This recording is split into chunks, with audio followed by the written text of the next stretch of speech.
Hey, everybody. Good afternoon. Welcome to the Enhance Your World show. I am your co host, Chris Alba.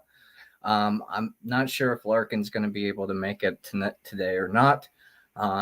So we weren't able to link up before the show today. So we're going to go on as if the show's happening and we're going to continue on just as we always do.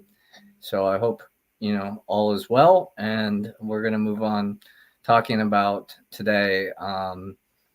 This spiritual life, this human life, this experience that we're having, what's the purpose, what's the meaning, how to use our emotion, the energy emotion, to move us through um, the circumstances of life, how to surrender teachings, conditionings of the past that no longer serve us, and how to be co-creative in our present moment to create the life and future that we desire as ourselves, as well as the legacies that we want to leave when our time has come for us in this physical existence.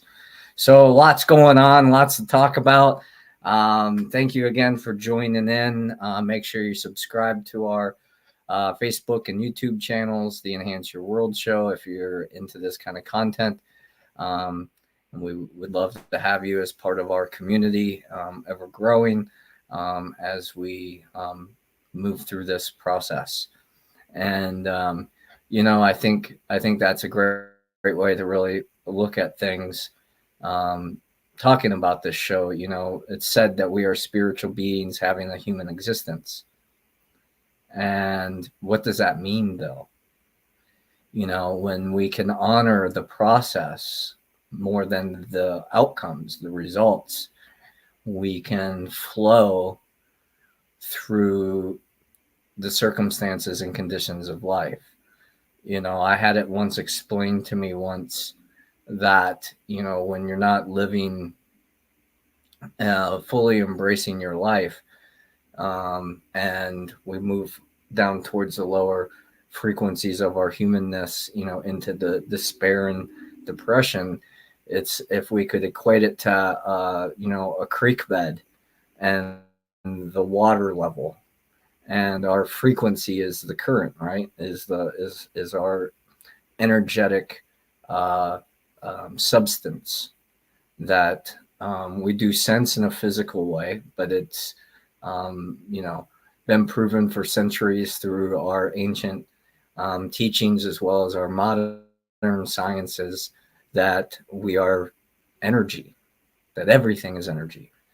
And Einstein said that the thing that separates matter from non-matter is the speed of light. So our physical body vibrates at a slower rate than the spectrum of light.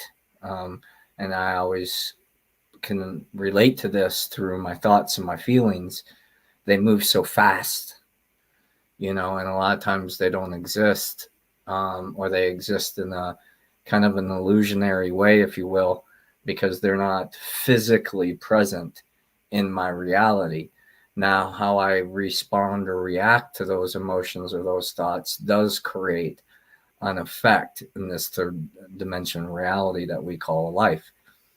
And as we heal, as we grow, our energy, right, our container gets bigger. The more we can love unconditionally, the more we just flow with life. And doesn't mean we don't run into the rapids and the challenges and the blockages and those types of things. But as we move into the resistance, and this is the path of least resistance, um, in so many ways, because it's only temporary. When we're constantly running away from our challenges in our lives, or the things that we don't like, or the things that upset us, or the things that hurt us, and we just run away from that, it is my opinion that we're not growing through adversity. We're growing in other ways. But what I found in my own life is that just because I leave a relationship, just because I move and switch jobs, just because I move to a different location, whatever, like those challenges are still there. They're just present in a different way. It's maybe a different person or a different way that it's manifesting for me. It's even looking at my own addictions. And as I was healing from my substance addictions, I've been noticing my addictions to identity, my addictions to relationships, my identity to my purpose, my vision of how I want to show up in this world, how I want to serve, the community, the humanity, our planet, and coming from those interior desires allows me to stay aligned. I know that I want to live a certain way. I want to have a certain effect. I want to be able to walk lightly on this planet without leaving much of a footprint. And what does that mean? And it continuously changes, and that's part of the lesson. That's part of the growth. Is that we're all aligned. We're all connected in this moment, and it's this co-creation of this present moment that we have any control over helps create our future. So if we want to walk in a peaceful way, in a harmonious way, in a loving way, in a way of gratitude, it starts in this moment.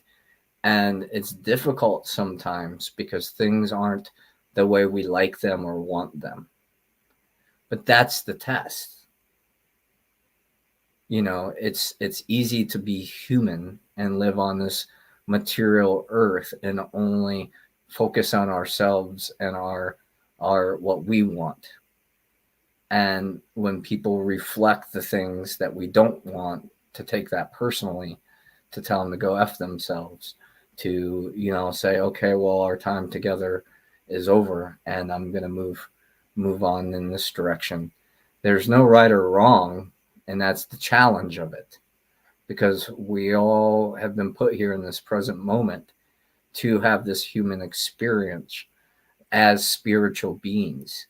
So it's, what I'm asking here, I guess, in a roundabout way, is, what meaning are you giving life? When I feel anxious, to me, that means that there's things that are beyond my control that I'm trying to control.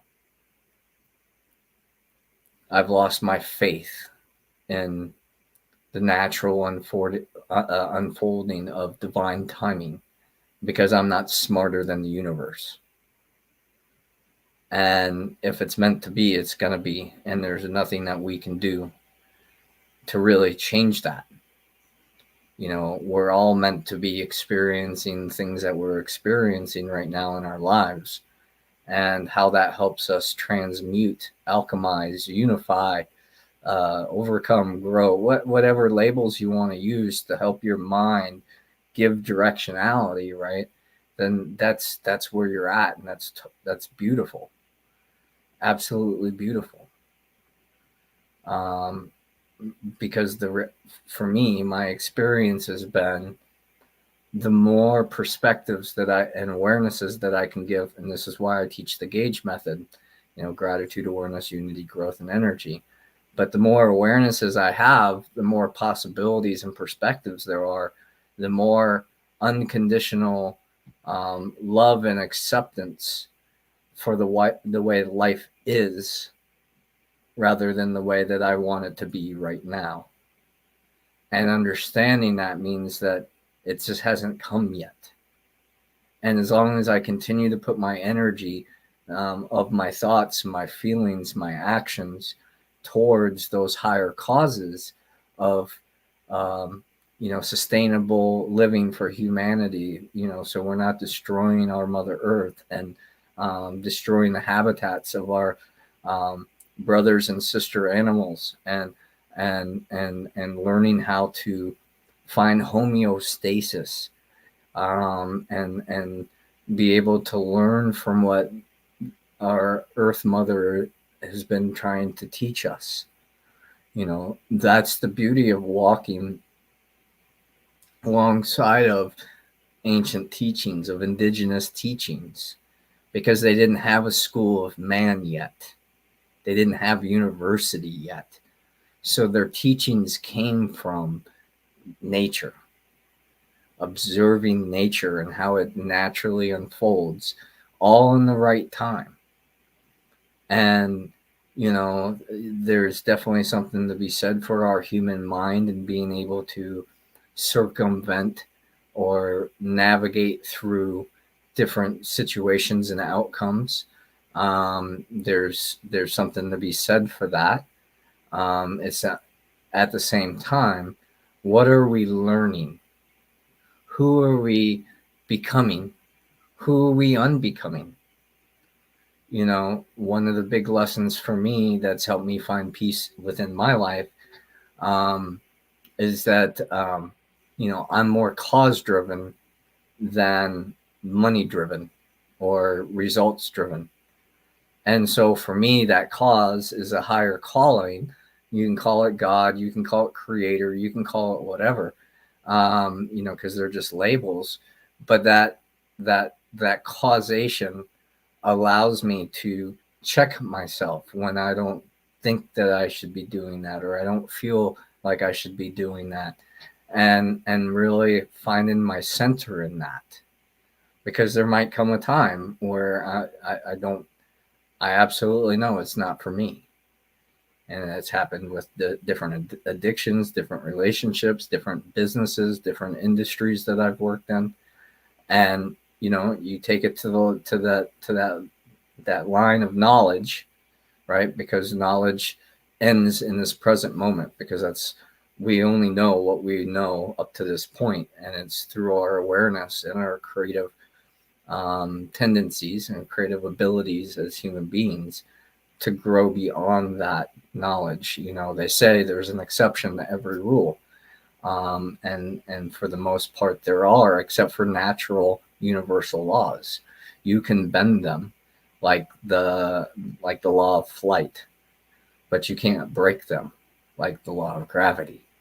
So it's working within our constructs of our natural abilities as human beings,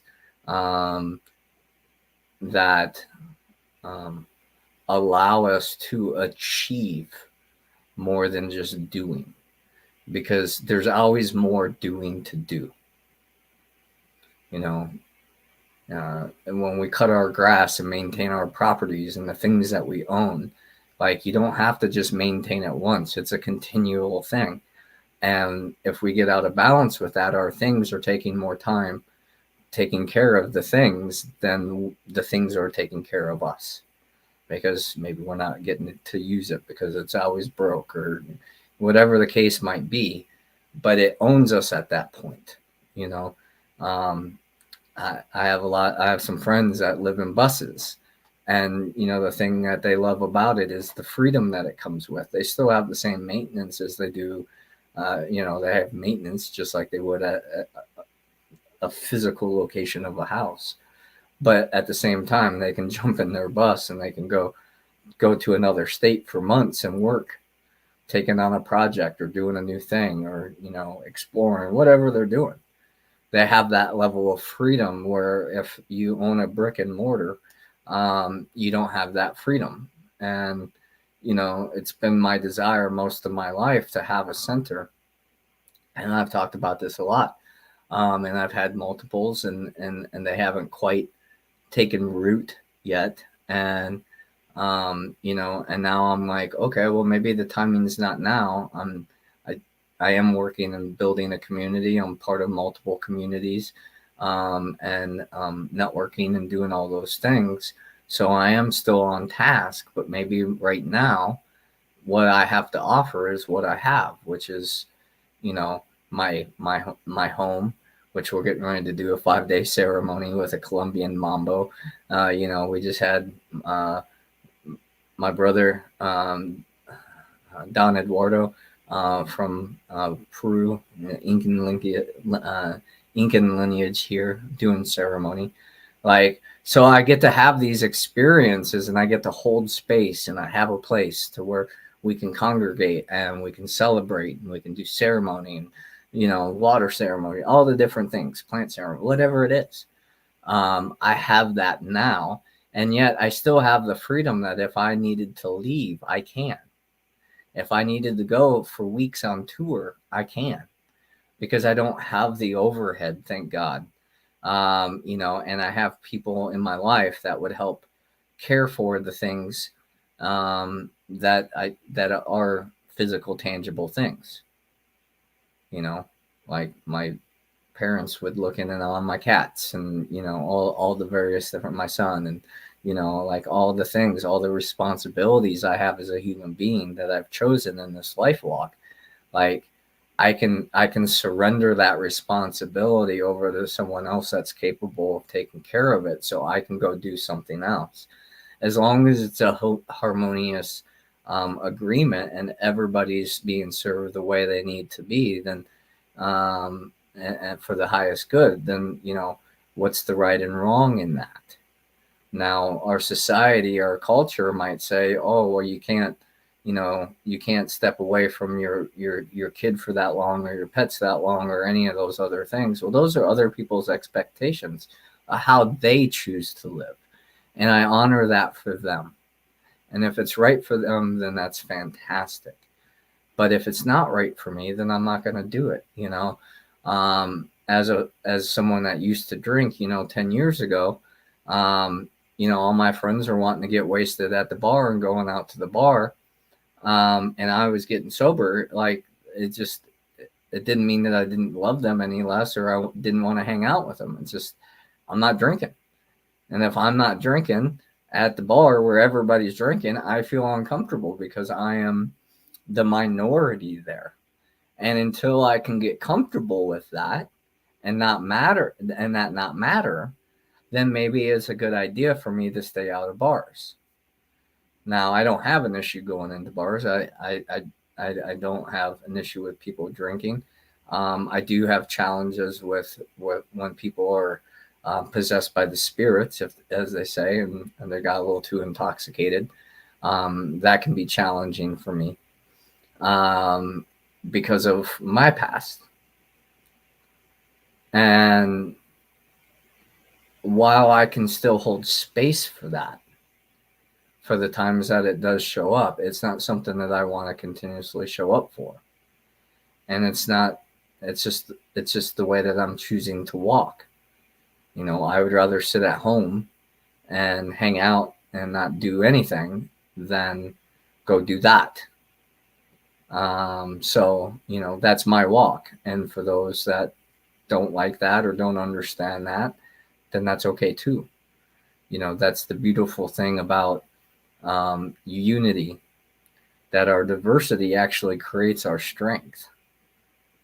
Once we learn acceptance, once we learn what's right for us, once we know ourselves, once we become self-aware and say, this is how I want to wake up, this is how I want to feel, this is how I want to think, this is how I want to interact with people. And if other people aren't showing up the way that I want to show up, that's okay, because that's their way. But the goal for me, at least, living the spiritual life as a human being, is not to allow their energies to affect me. I've shared on this podcast multiple times about, the run-ins that I had with the cops when I was a teenager, when I was in the 8th grade, about my son's age right now. And, I'm just looking at how I was versus how he was. And it just blows my mind, the contrast between it. But, being shackled on that wall and having that cop like trying to really break me down and make me cry, like, taught me so much. Now, did it hurt? Absolutely. Was I scared? Absolutely. Was I going to show him? No. Why? Because I didn't want to feed his pain body. I didn't know that back then. I didn't know any of this stuff. I was getting ready to end my life. And I've tried multiple times because I was hurting inside.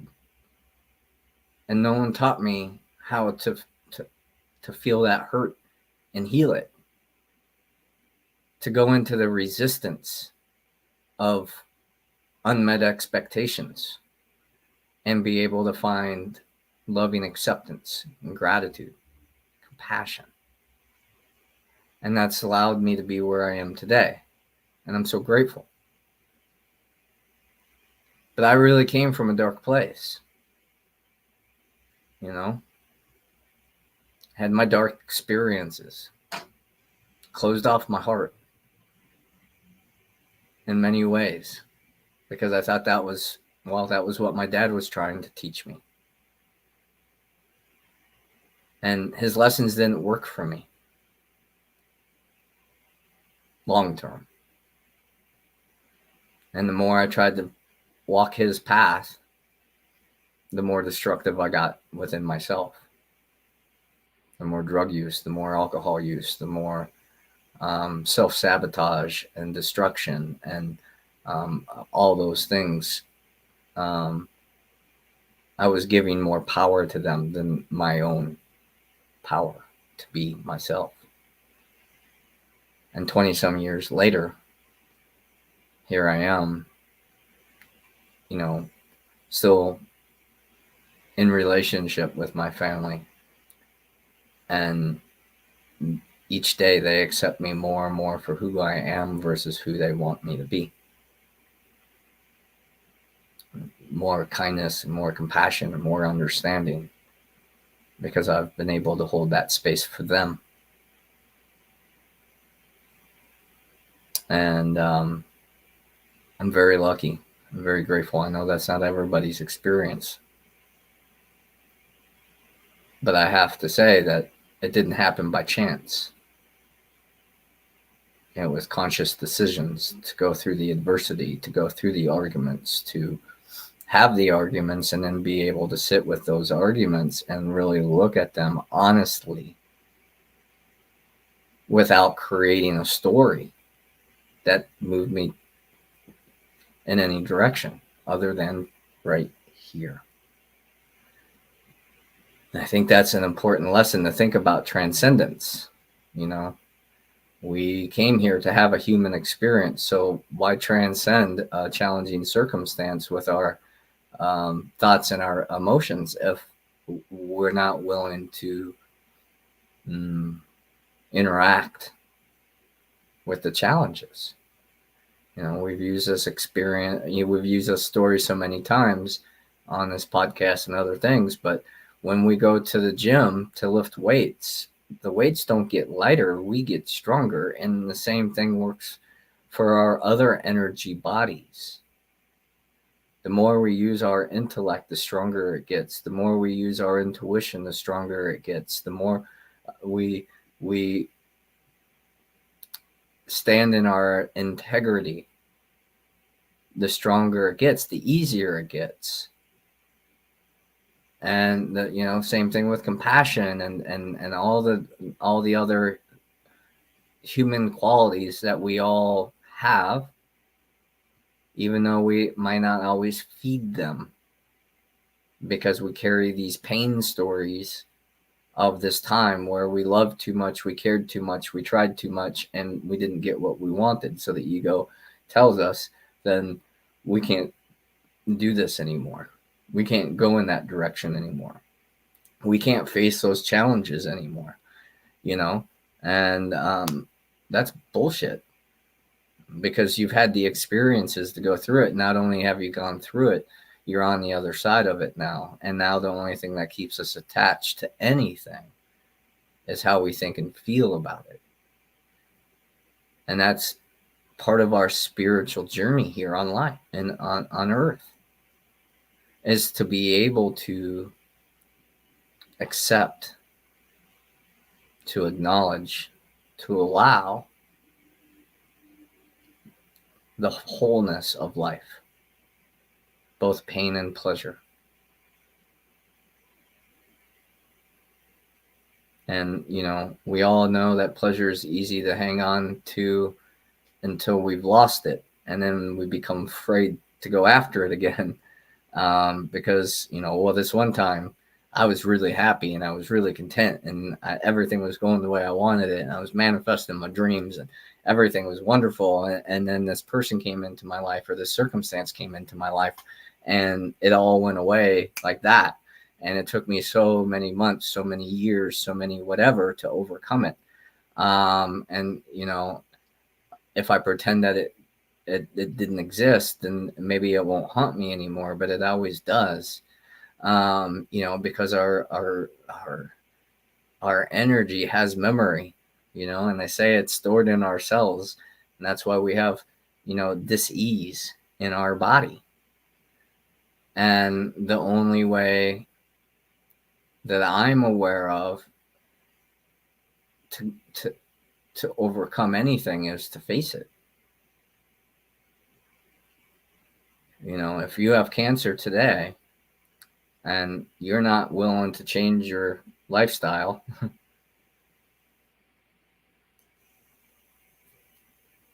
you might survive the cancer and the chemo, but I don't know if you'll ever live again. Truly live. Now, on the other hand, I've seen cancer wake people up and show them that they weren't living as fully into their potential as they could, and now that's part of their why reasoning of why they work the way they do and why they do what they do, because they realized that they were living in a limited way, and the Koji tribe, who this Mamo is from. I've been watching some documentaries on it, on them and what they have to say, and they call the modern world little brothers. And that's got me really thinking about it, because when you're only looking at the small things, like where am I going on vacation? How am I paying, my credit card bills? How am I, what's the next thing that's going to entertain me and distract me? We're being like a little kid. And this is maybe feels like a little bit of judgment, and that's okay. But it's not my intention to be a awakener or a destructive force to people's current realities, but it's one of my gifts. I'm here to help wake people up, and it's really challenging because it causes a lot of pain in my life and other people's lives.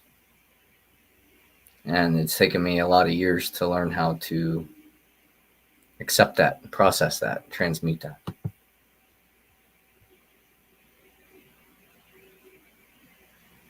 Okay. So Larkin said she's trying to log on. So hopefully she'll be joining us soon for that. But really what I'm hoping to inspire you, the viewers, and even myself by saying this, because if I say it, it's something that I'm expressing that's important to me, that I want to embody in my own life. And so I want to be a big brother. I want to look out for people. I want to look out for the planet. I want to look out for the creepy crawlies and the winged ones and the fin ones and the four-leggeds and the furred ones. And that's my desire. I'll speak for the trees, right? Because they don't speak English. So people don't always know how to hear them. and what they're trying to say. It's a different way of living. And I was talking to a friend. We were splitting wood for the ceremonies this week, and we were talking about plant medicines and doing all the things that we've done on this walk. And he said, it's finally got to me in this point of my journey, is it's not about what I've got. It's what I've lost and let go of. He said, I don't get angry in traffic anymore. I spend more time with my friends and family. I'm not trying to, work myself to death. Take care of what I have to take care of. I do what I can do. Nothing more, nothing less. And to me, that speaks peace. That speaks harmony. What would it look like if we were all just walking through life that way? Right? I have everything I need for today. I'm so blessed that I have a bed to sleep in, a home, food in the refrigerator, car to drive places, whatever. How blessed are we to have the public transit system and all the different things that we have? Because we created it as human beings. Almost every product we use today has one time just been a thought. Whether it was a book, whether it was an item, or any teaching, any way of walking through life, right? At one time it was just a thought, and it was through that intentional action behind the thought that brought it into this reality. Now we can fight over it and try to see who's a better fighter on this 3D level, or we can use our higher capabilities of being human and use our thoughts and our feelings and our expression to share our challenges, to share our solutions, to share how our opinions and our informed knowledge. Absolutely, Larkin. So Larkin's messaging in here, and she says everything we create was also first from nature, even synthetics. Absolutely. And it was our ability to learn how to observe the things in nature that allowed us to gain some level of mastery over it. And it's only when we close our creative curiosities that we stop looking for alternatives to live a healthier, happier, more harmonious way. When we say, this is who I am, take it or leave it. That's a way. But does that lead you to growth? Or I've always been this way. Okay. That's nice to know. You've been that way for 50 some years, and how's it working for you though?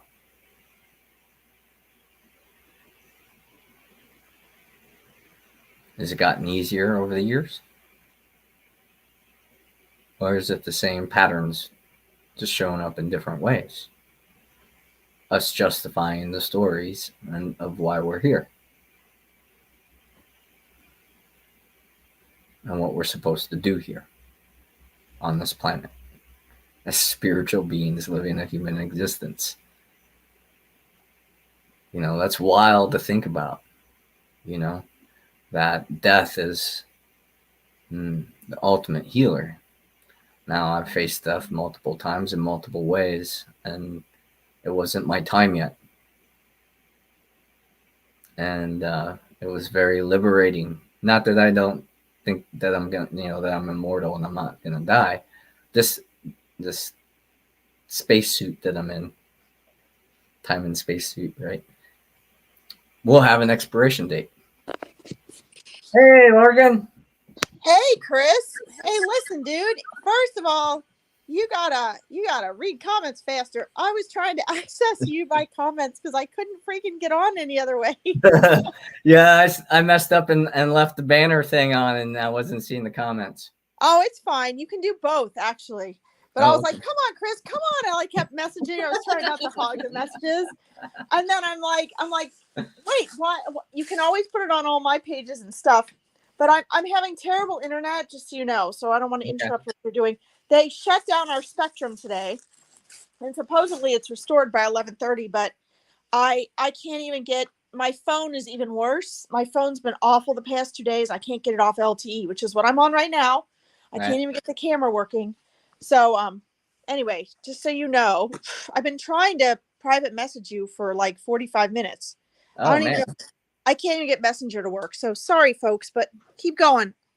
I don't want to interrupt you. I just want you to know why I'm on here so weird. Oh no. I mean, This I'm you're not messing anything up. this Mercury in retrograde. Yeah, but this Mercury in retrograde's killing me. Yeah. If we can't blame, we gotta blame it on something, right? Darn stars. Well, I told you to be careful about that, but honestly, it really does.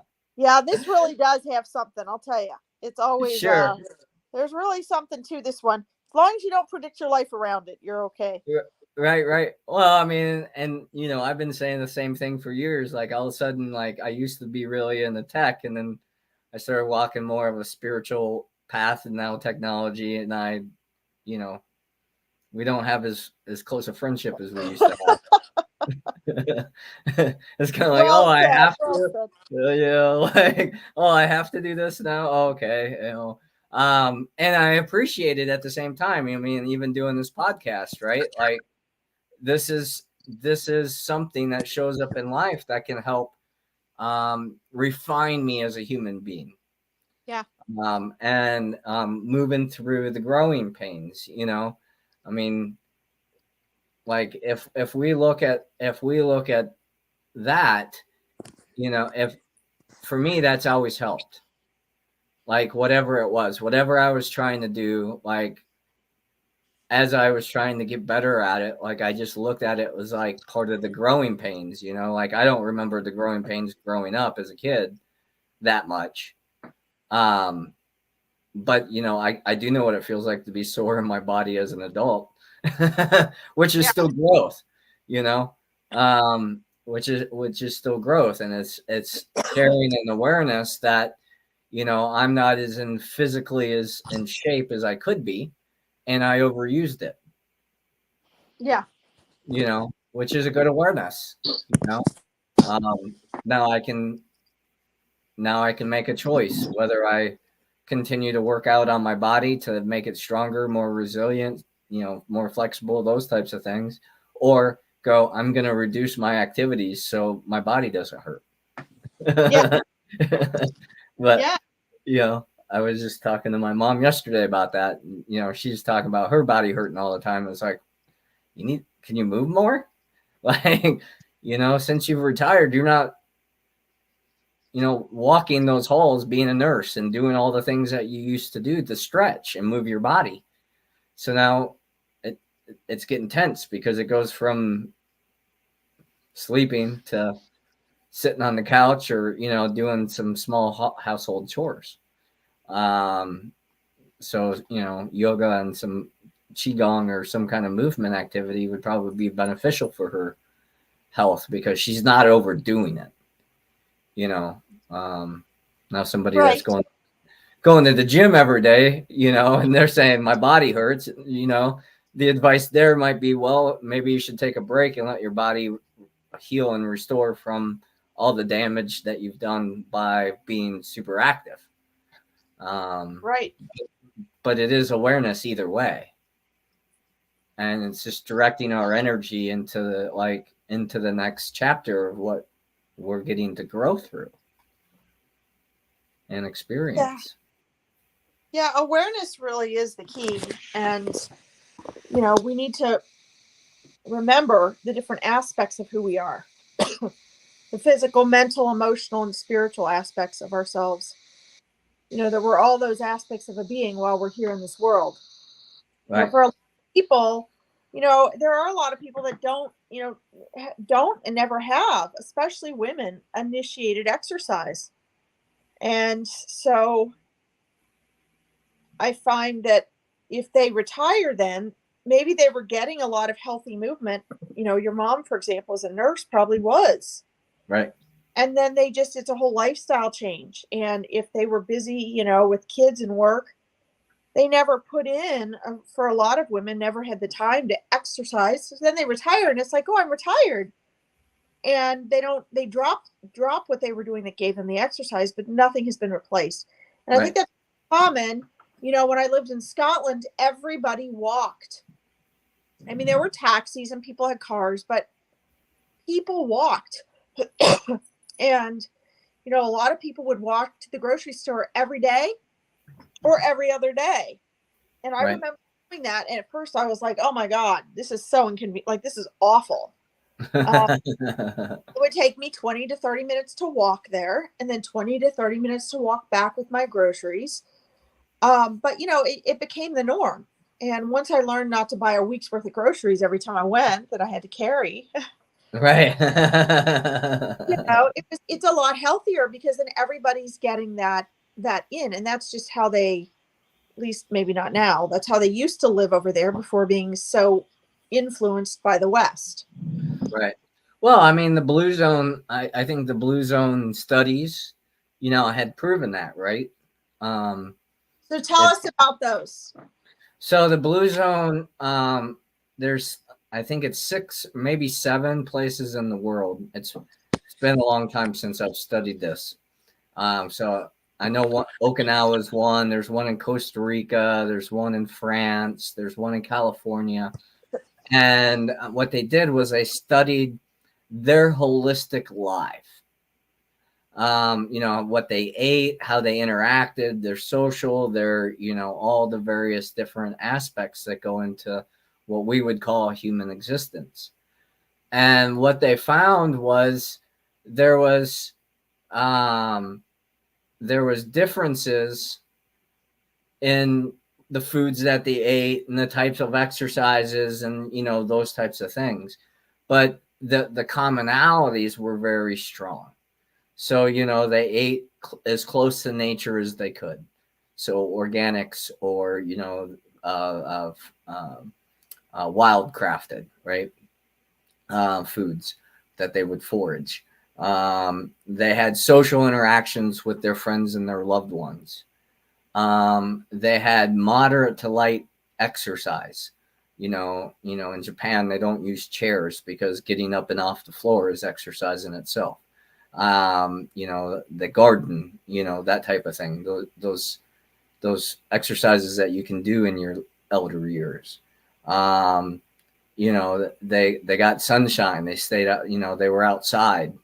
They were close to nature. You know, those types of things were the commonalities. And you know, like in Costa Rica, they had corn. They didn't have corn in Okinawa. You know. They rice, you know, like, so it wasn't like there was a perfect machine diet, you know, as I would call it. Like, I eat, you know, these superfoods every day, and, you know, that's going to make me impenetrable to aging and disease and those types of things. I mean, even kale is hailed as a superfood, and now there's a lot of science saying that raw kale isn't good for us because it rips up the lining of our intestines and our stomach. So it's how do you prepare it then, and you know, what diet is best for you. You know, people go from vegan to carnivore to keto, to paleo. I mean, there's all these different specialty diets, right, that are trying to sell you a program, and it worked for somebody, and that's why they did it, and it's worked for other people, that's why it continues. But until we've tried that and lived it for ourselves, we don't know if it's right for us or not. And even then, it might not be right for us long term. You know, maybe we needed to eat carnivore diet for a while, because we weren't getting enough, you know, essential minerals or something. And we did that diet for a while. We got back to being healthy again, and then our body's going to need something else. When I studied supplements, that was one thing that they really warned against, was we should fast before putting supplements in. We should reduce the things that we're already doing to see if that doesn't fix our challenges, and then add something new. And then when you do, you're starting from a fresh slate. Do you see this? This comment here from Ashley Nicole. Thanks for joining us, Ashley. Something that she's been researching is collagen.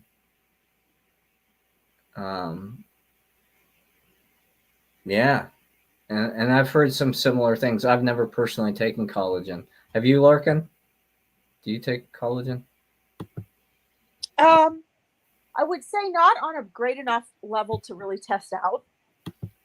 I've had a lot of clients and things that have, and again, Chris, I think what you're saying is right. I think that first of all, when it comes to things like collagen or even any of the vitamins and things we take or the food we eat, a lot of it is the quality. So a lot of people will, buy a vitamin or a mineral or a supplement or something, or even food, and it looks like the majority of it is that product or high quality product. But a lot of times, in order to cut costs, the manufacturers will put only a limited amount of the high quality product in there, or mix it with a lot of things, just like dog food. Right. Most of the dog food doesn't have, they name all these things it has in it, but most of the dog food is meal. It's Right. bones and beaks and hair, and mixed with rice that has been sprayed with rat poison. And then we wonder why dogs are living half as long and getting cancer. So we have to be very careful about this. The intake of the collagen seems to work from what I've seen, just like anything else, if it's pure and high quality, but you're going to be paying more for that. Right. And we also have to remember two other things that have come up this week in my lives and come up all the time, is we have to also think about, we have to do our own research. Are we just following for the marketing because everybody's just wanting to make money? Right. Are we just believing the marketing, which is so easy, it gives us a dopamine fix and then we buy it. And we also have to remember that these things are also a process. So with my migraines, for example, they're not completely cured, but they're literally like 90% better than they were. I couldn't roll over. I couldn't get out of bed. I was crawling to the bathroom to throw up. I was getting dehydrated almost to the point of having to go to the hospital because I could only suck on ice cubes. And this would go on 3 days bedridden, 5 days, 5 to 7 days headache. And nobody seemed to be able to help me. The doctors, nothing. So I used my own intuition, and I then did the research based on where my intuition guided me. And I put together my own vitamin collection. And now I'm functional. I've gone to the barn every day for 6 months. But my point of that story is, you'll find this with collagen and anything else as well. Give your body the opportunity when it seems like it's not working to try it out. I have found that most people are impatient and don't do this. The first month I was on these vitamins, I saw a very slight change, but I didn't know if that's just because that's how it was that month or because I was excited and I was looking for what I wanted to see. Right? The second, the third month, kind of the same. By the third month, I was like, wow, I really see a difference here, but it really could have been something else. Then I started to doubt, could it possibly be these 6 or 7 vitamins? I don't think so. That's too good to be true. By the time I got to month 4 and 5, I noticed it was definitely that consistency. So I think I'd say the same thing with the collagen or anything you want to try. I agree with Chris. We all have to test this out for ourselves, but allow it to be a process and follow your intuition. You know your body better than you think you do. And it's about, Chris said earlier, it's about awareness. Right. And it really is about awareness. Be aware, get to know your body so well. You know, as a I just want to quick throw this in, Chris. As a dancer and a martial artist, I know my body so well. Partly because I had to work the muscles and everything from the inside out. Most people aren't even aware of that, of what that means. Right. So, you know, then you build this intuitive connection. And if you can start to do that, you're going to be able to see signs and feel changes that most people don't. Right. Well, and our body is inherently intelligent. Its purpose is to keep us alive. So, you know, the more we support and nurture it, the greater opportunity it has to perform at its peak performance. And that's not necessarily based on our mindset.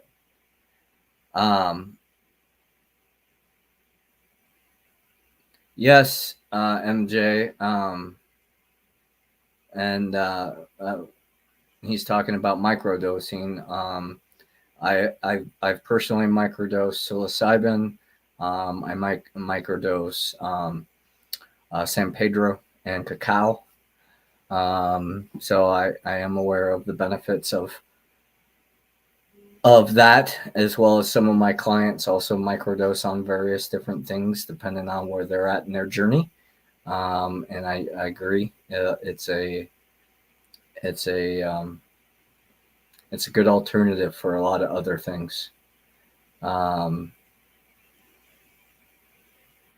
Yeah, absolutely, Ashley. You know, everybody's different and we need different things. And researching with the mind is good because it gives us information before putting it in our body and having an experience. But the experience in itself is truth. You know, and a lot of research to me sometimes, you know, it's hard to, with all the information that's out there on things, you have to ask, you know, what's the intention behind the marketing, you know. You know, just for an example, grounding mats, you know, I believe in earthing. I know the benefits of it. I feel it when I'm outside, you know, and I'm not wearing my rubber shoes. I'm wearing my moccasins or walking barefoot. My body feels so much more connected and so much more vibrant.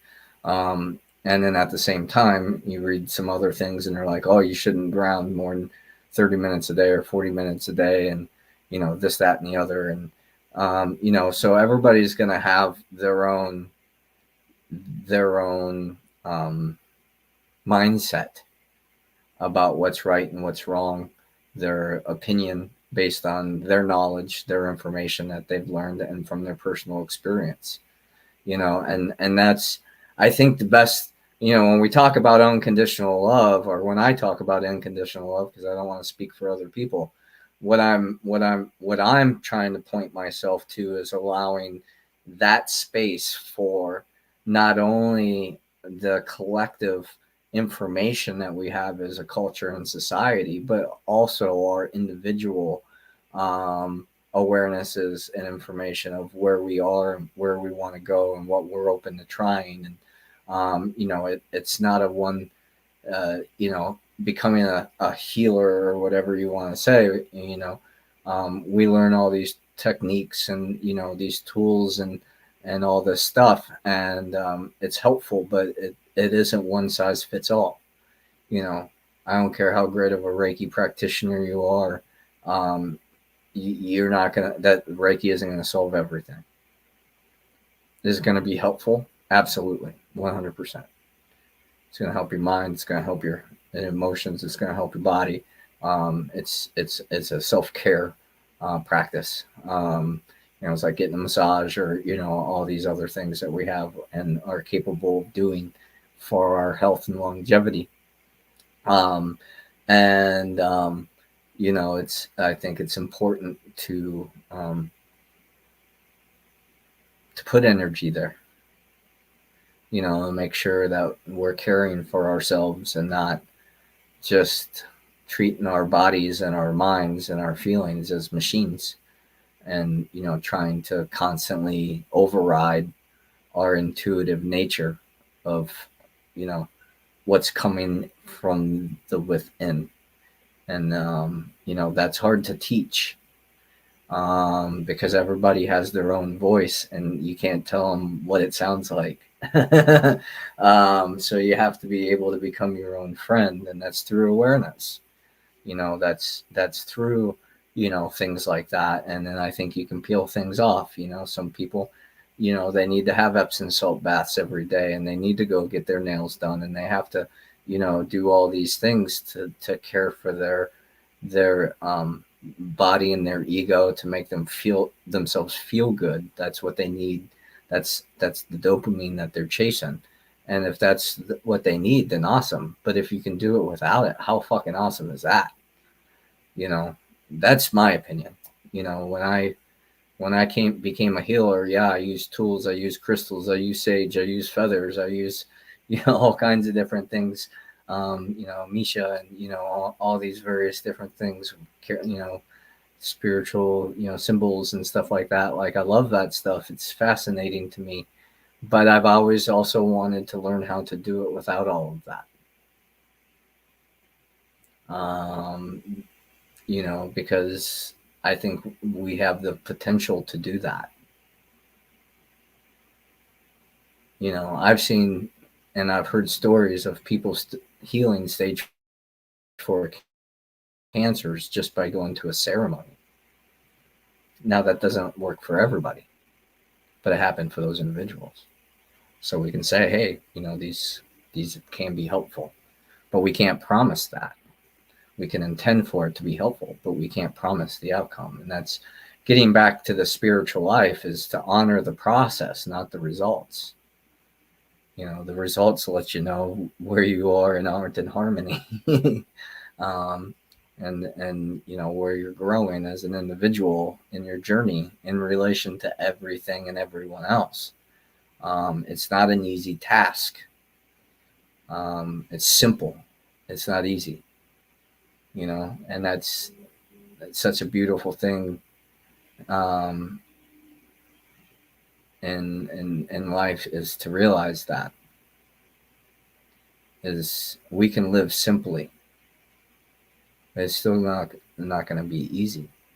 And if it's easy, then are we really pushing ourselves to evolve, to grow, to shift into higher frequencies of being human, as a reflection of our spiritual divinity? Because we all came into this world as a spark. When the sperm and the egg come together, there's a spark.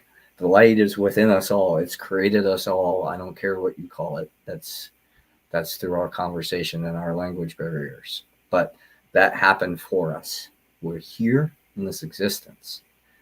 Whether you like it or you don't, whether you think it's right or it's wrong, that's part of your walk. That's part of your awareness. And if it's not right for you, what are you doing in your life? Who are you becoming in your life to be that person that you want others to be? Because when you can embody that, then people can have the opportunity to see that and reflect that.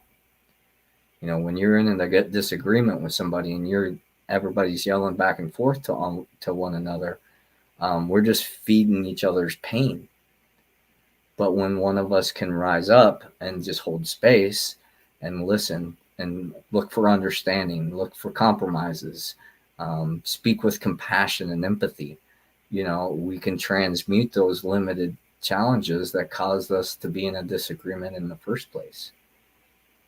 Because we all want to be happy. We all want to be healthy. We all want to be harmonious. We all want to provide for the future, our children's children's children. That's innately in us. And only through our conditioned selves would we limit that expression out of fear or insecurity. And the more we choose to embrace the unknown, the divine, the feminine energy, that swirls and isn't the container like the masculine energy, the more we can enhance our life and the lives all around us. Thank you, Greg. Um, Appreciate the compliment. Just doing what I can, and being me as best as I know how until I learn a better way to do it, and then I get to practice that. And I hope that's something that we all can share together. So, Larkin, are you there? I am. I'm just listening to the brilliance. Oh, thank you. Is there anything you want to say before we wrap up? Yeah, I mean, wow, there's so many things from what you've said, and sorry, I was just reading MJ's comment. Yeah, I mean, there's so many things to be said there, guys, and awareness is key, and we need to remember that you have to keep it, and this is what I do with my mindset clients, and it works, and you have to, for yourself, keep going deeper down the rabbit hole. It doesn't mean you have to go deeper back the rabbit hole as though you were having a psychiatry session. You have to go deeper down your own hole. In other words, deeper down that hole of self-awareness, because in self-awareness, you also become aware of the world. In understanding yourself, you learn to understand others. And what we all ultimately want, no matter what it is you're chasing, is we all want to feel secure. So we all want to feel safety. Mm-hmm. We all want to feel at peace. We all want to feel love and joy. Okay, now abundance, some things fall under that. Abundance and love, those all fit under that, category with abundance.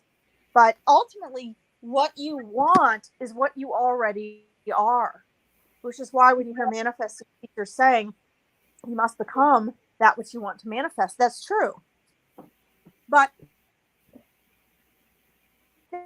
think about any and every calls, every broadcast. There we go. You need to think about what is the underlying of those basics underneath everything that you want. If it's a relationship, what are you wanting? For some of you, it's just love and security. If it's, wealth, does wealth bring you peace? Does that bring you security? Is it the security that brings you peace? Is it the joy of what you could do with that money because you want to help others? Is it good health? Maybe you've been struggling with your health, right? We know we have nothing if we don't have our health. So think about and relate to every single thing that you want. And the fact that underneath each of those, there is either, the basics that you want. There's either peace, love, joy, fulfillment, abundance. These are all things that you already are as an eternal being. And you're here to be able to express them in what we call physical form, even though nothing's really physical. There is no physical. We're 99.9% space. So that's one thing. I'm going back in my head over some of the things Chris was talking about. And the other thing is really taking radical responsibility. I loved how I've been talking about this the past week as well with my audiences. When Chris said, if you think Reiki can help you, yeah, it can help you, but it's not the end all. And this is one of my pet peeves. I get so many Reiki practitioners, especially coming to my readings and stuff. And it's always about, but I do Reiki. So I don't know what it is. It's like a cult. We've got to remember that part, the part I don't like, is coming from the marketing. So be very careful to keep what you are doing. Take radical responsibility for what you're doing. Use the things that are there. Is Reiki good? Can it help? Absolutely. But don't tell me you're a Reiki master after 6 weeks when people used to spend 10 years just getting an apprenticeship. 10 years of 7 days a week, 24/7, living it as a lifestyle. And I can say this because my martial arts teachers lived that type of life and escaped from their countries. So just, if you guys are, there's a couple things I would do. I love to give calls to action. There's a couple things I do. If you guys are really on here and you like this podcast, or maybe you don't, and you want to get serious about whatever it is you're wanting, let go, first of all, the idea of wanting something. What are you drawn to? What do you know you need first? Some of these things we say we need, do you really need them? Don't confuse your needs with your wants, because the needs have to be taken care of first, right? I find people will go out and buy a pack of cigarettes before they'll spend the money on the healthy food or whatever they needed for their cold. Get Right. what you need first, and make sure get to know. This might take you guys a few years. I mean, I still sort it out sometimes. Is this really a need or is it a want? And then number 2, take radical responsibility. And remember, everything is a choice. You're making you have choices you don't realize you have, because the world and our comrades emphasize that life is happening to us, and it's not. Life is happening. It's happening. And you're an equal participant, and you choose how you perceive it, because, how we experience things, our perception is a choice. But if it's like a muscle, Chris is always talking about these things being like a muscle. If you don't practice it being a choice, which most of us were not raised that way, then you're going to have to start that muscle strength from scratch. But the liberation, the empowerment, the freedom, the lack of feeling stuck that comes from understanding the power of your choice is beyond what you can imagine. And where does that start? With awareness. And I find that quiet time in nature, away from other people and social media, including music, and journaling and talking to nature, that's where greater awareness actually starts. Because as a kid, that's how I maintained mine. Mm-hmm. And then that transformed into journaling, starting to record that, wanting tangible proof of my conversations with my inner self, my guides, nature, the trees. That is actually the reality. That is how the Native Americans lived. And they didn't have the stress and anger, the anxiety that we have. Not until our brothers came over and conquered them, right? That's Told them right. their way wasn't the way. Yeah. It's a way, guys. It's a way of life. And no matter where you are in your life and what's happened, you can implement these things. But please understand, if they don't work this week, or they don't seem to work this month, or the next 3 months, or the next year, most of my coaching clients have to go through a minimum of 1 to 3 years before they see, I see it a lot earlier, major transformation. And if you don't believe me and you think, oh, you're just a crappy coach, well, go look up Dr. Joe Dispenza, because he helps people with what Chris was talking about, transforming their health and well-being from the inside out. Mm-hmm. And he says that it takes a minimum of about 3 years to start to see the major physical benefits of the reverse of disease. 3 years, which is why, they started out with only like 55,000 case studies or something, because people aren't willing to do it no matter what the cost. So just keep in mind, guys, everything's a process, and wherever you are took years to get there. You might think it was one thing. It was when he left me. It was when I lost my job. No, it wasn't. It was COVID. Stop blaming COVID. God, that wasn't even a bad thing. You guys didn't live through polio. Right. You didn't live through, being in Germany during the war. You didn't. To us, maybe that seemed like a big thing. It wasn't. Our biggest thing in my generation was the Twin Towers. I'm not belittling it, guys, but there are people that live through that shit every day that have known that their entire lives, as though they were living in New York City, with surrounded by family that were in the hospital with things way worse than COVID. Right. You know, when my mom was a kid and there was polio, they weren't allowed to see their neighbors or anything. When we were on lockdown, we went everywhere. Went to the park. People got together with friends. We had internet. We really need to get some perspective and just get out of everybody else's lane. Look for what you need. Get your own self-awareness first, because without that, you have nothing. And then find out and try what works for you and give it time. You've got to give it time. And if that makes you feel antsy and anxious, then it's because you've been programmed for it to make you antsy and anxious. And, you know, bring a notebook to these broadcasts if you're serious about this. Write down that it's 95% of your mind that is creating your reality, of your mind that you're unaware of, your subconscious, guys. So if you wonder, okay, I've been trying this, why isn't it working? Or why can't I seem to change my habits? Or why am I still procrastinating? Or why don't I know what I'm doing wrong? I'll tell you why you don't know what you're doing wrong. Because your life is being run by that 95% of your mind that is unconscious to you. You're not even aware of it. You're not aware of your subconscious beliefs. You're not aware of why you're making what choices. You're not aware of it. And so you have to begin bringing those relevant aspects to the surface. And how do we do that?